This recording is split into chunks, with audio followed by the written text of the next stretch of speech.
I'm Ted L. Gunderson, a 27-year veteran of the FBI who retired in March of 1979. At the time of my retirement, I was the senior special agent in charge of the FBI Los Angeles Division with more than 700 personnel under my command and a budget of $22.5 million. I was an agent on the street for 9.5 years, and then I advanced administratively. I was a supervisor, and then I was number 2 man in Connecticut and Philadelphia, and assistant special agent in charge was the title. And then I became a chief inspector, and then I was agent in charge in Memphis, Dallas, and the senior special agent in charge in Los Angeles, because I had 3 other special agents in charge under me and 24 supervisors under them. I have information chiseled in stone, documented, that the FBI had advanced knowledge about 911 and did nothing to prevent this from occurring. And this is atrocious. It's unbelievable, having been a former FBI agent myself. And it's very obvious that this whole thing is being orchestrated by the powers that be at the highest level of our government, and I want the world to know about it.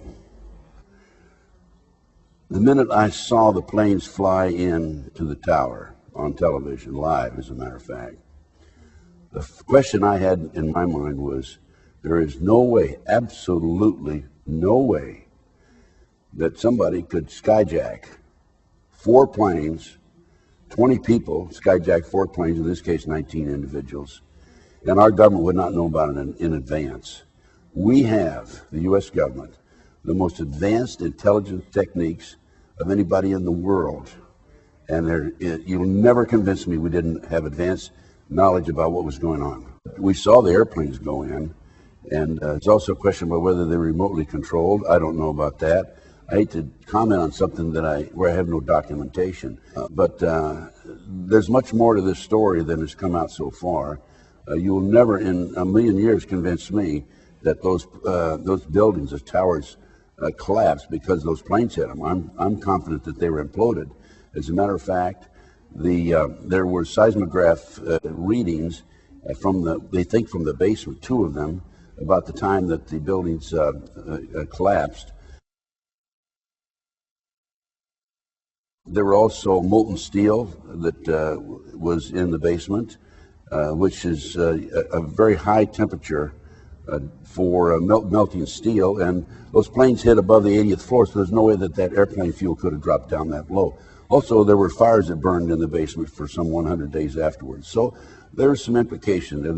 There's some finagling, there's some maneuvering, as far as I'm concerned, and there are many, many more people involved in this than these so-called skyjackers and terrorists.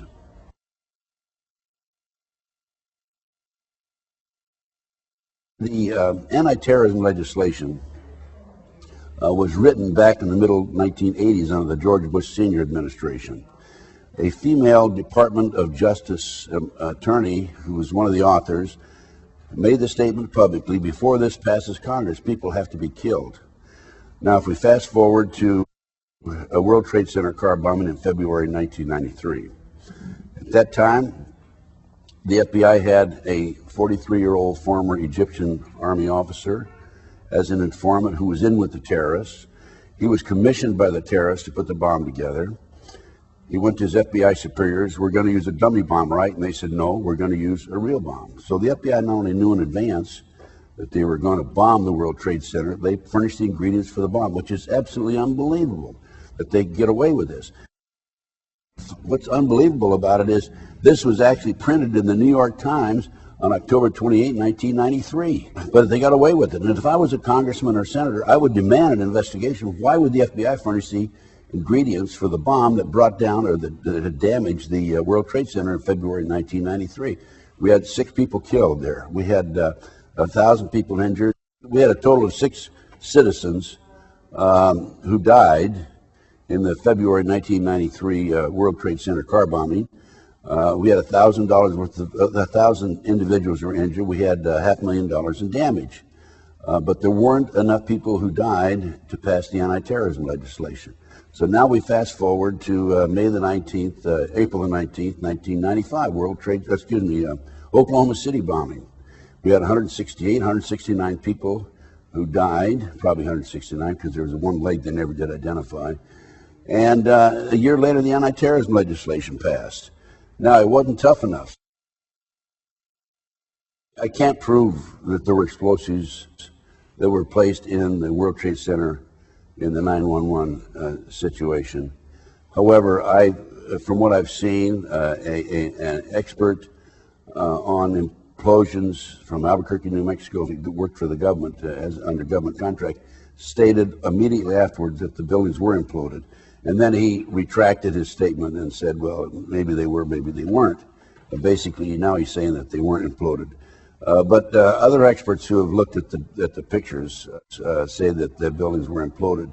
I think that in order to implode those buildings, there had to be implications, government implications or involvement in placing these charges. I mean, that was a tremendous project. I mean, I don't know how many people would be involved in it. Going back to Oklahoma City, an inside investigator told me there were at least 11 other people involved in the Oklahoma City bombing. Now, if you have 11 other people involved in Oklahoma City, you're going to have 3 or 4 times that involved in the World Trade Center situation.